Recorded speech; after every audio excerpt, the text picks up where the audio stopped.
नमस्कार व्यूअर्स, मेरा नाम Rajesh Kumar Meena, lecture electronics engineering, Rajesh Pilot government polytechnic college Dausa. साथियों, आज हम board of technical education Rajasthan की इलेक्ट्रॉनिक्स सेकेंड ईयर का जो chapter EL 206 wave propagation and communication engineering का चैप्टर नंबर 4 है नॉइज़। बहुत इम्पोर्टेंट टॉपिक है। उस नॉइज़ के बारे में से एक क्वेश्चन है बहुत important, write down the classification of noise. इसको यूँ भी पूछा जाता है, explain the various type of noise in detail, define noise, give its classification and explain various type of noise, explain various internal noise which are generated in radio receivers. तो इस तरह से करके ये कई तरीके से ही पूछा जाता है। 2013, 14, 2005, 2004, 12 कई बार पूछा जा चुका है ये क्वेश्चन। तो इसको हम आज इसका सॉल्यूशन देखेंगे।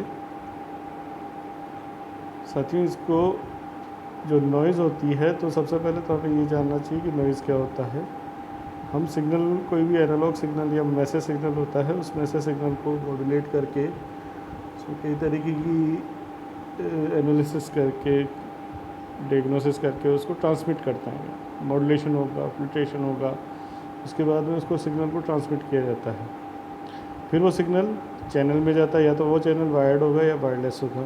उसके बाद में वो रिसीवर पर रिसीव होगा। रिसीव होने के बाद में जो हमारा चैनल होता है, सिग्नल होता है, उस सिग्नल के अंदर हमारा ओरिजिनल सिग्नल तो होता ही है, साथ ही कुछ उसके अंदर अनवांटेड जो इलेक्ट्रोमैग्नेटिक सिग्नल्स भी उसमें जनरेट आ जाते हैं, एडअप हो जाते हैं। वो जो इलेक्ट्रोमैग्नेटिक सिग्नल्स हैं जो कि अनवांटेड हैं, जो हमारे सिग्नल के अलावा, उसके हमारे जो ओरिजिनल सिग्नल है उसके अलावा जो उसके अंदर एडअप होके आए हैं, उनको हम नॉइज़ का नाम देते हैं। तो noise basically unwanted electromagnetic signals होते हैं जो हमारे ओरिजिनल जो डिज़ायर्ड सिग्नल होता है उसके साथ एडअप हो जाते हैं और वो हमारे रिसीवर पर तक पहुंच जाते हैं। अब ये जो नॉइज़ है, ये ड्यूरिंग ट्रांसमिशन भी हो सकता है, ड्यूरिंग चैनल से जब वो मूव करके आ रहा है तब भी हो सकता है, हमारे रिसीवर पर भी इसमें ये सिग्नल्स एडअप हो सकते हैं। क्योंकि ये जो नॉइज़ होती है, ये नॉइज़ दो तरह की होती है। एक तो एक्सटर्नल नॉइज़ होती है, एक इंटरनल नॉइज़ होती है। एक्सटर्नल नॉइज़ हमारी एटमॉस्फेरिक नॉइज़, इंडस्ट्रियल नॉइज़ या एक्स्ट्रा टेरेस्ट्रियल नॉइज़ होती है। अब एटमॉस्फेरिक नॉइज़ क्या होती है कि जो हमारा एटमॉस्फेयर है, उस एटमॉस्फेयर में जितनी भी साउंड्स या जो भी सिग्नल्स जो होते हैं, मूव करते हैं, वो वायर्ड या वायरलेसली हमारे जो सिग्नल है उसके साथ एडअप हो जाते हैं, वो एटमॉस्फेरिक नॉइज़ होती है। इंडस्ट्रियल नॉइज़ के अंदर हम हमारे जो ऑटोमोबाइल्स हैं, इंडस्ट्रीज़ हैं, उन इंडस्ट्रीज़ के अंदर जो साउंड प्रोड्यूस हो रही है, या कोई भी एनर्जी वहाँ से इलेक्ट्रोमैग्नेटिक एनर्जी अगर वहाँ से प्रोड्यूस हो रही है, तो उसकी वजह से जो नॉइज़ क्रिएट हो गया, सिग्नल्स जो जनरेट होते हैं, वो सिग्नल जनरेटेड हमारे नॉइज़ वांटेड जो डिज़ायर्ड सिग्नल होता है उसके साथ एडअप हो जाते हैं, तो वो इंडस्ट्रियल नॉइज़ होती है। तीसरी होती है extra terrestrial noise. Extra terrestrial का मतलब क्या है कि जो हमारा अर्थ है, उस अर्थ के अलावा जो सेलेस्टियल बॉडीज़ हैं, उनसे जो सिग्नल्स आते हैं या उनसे कोई एनर्जी आ रही है, और वो एनर्जी अगर हमारे जो डिज़ायर्ड सिग्नल है, उस डिज़ायर्ड सिग्नल के साथ अगर वो एनर्जी एडअप हो रही है, तो वो भी हमारे एक्सटर्नल नॉइज़ की कैटेगरी में आएगा। इसी तरह इंटरनल नॉइज़ होती है। इंटरनल नॉइज़ थर्मल नॉइज़, आइन shot noise, transit time noise और मिसलीनियस नॉइज़।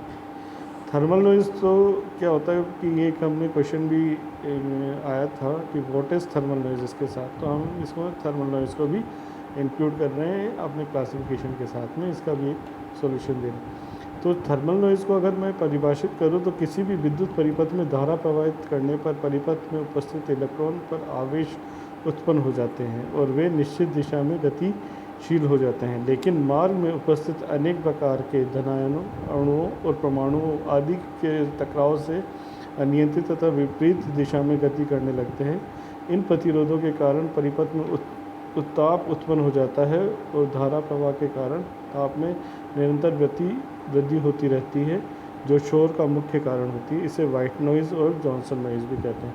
यानी जो ये थर्मल नॉइज़ होती है, थर्मल नॉइज़ बेसिकली किसी भी इलेक्ट्रॉनिक सर्किट के अंदर अब हमारा इलेक्ट्रोमैग्नेटिक इंडक्शन होगा, सॉरी इलेक्ट्रोमैग्नेटिक सिग्नल जनरेट होगा, तो उसको उसको सिंथेसिस के लिए हमें किसी सर्किट पे डालना ही होगा, डीमोडुलेशन के लिए और एनकोडिंग के लिए, डिकोडिंग के लिए।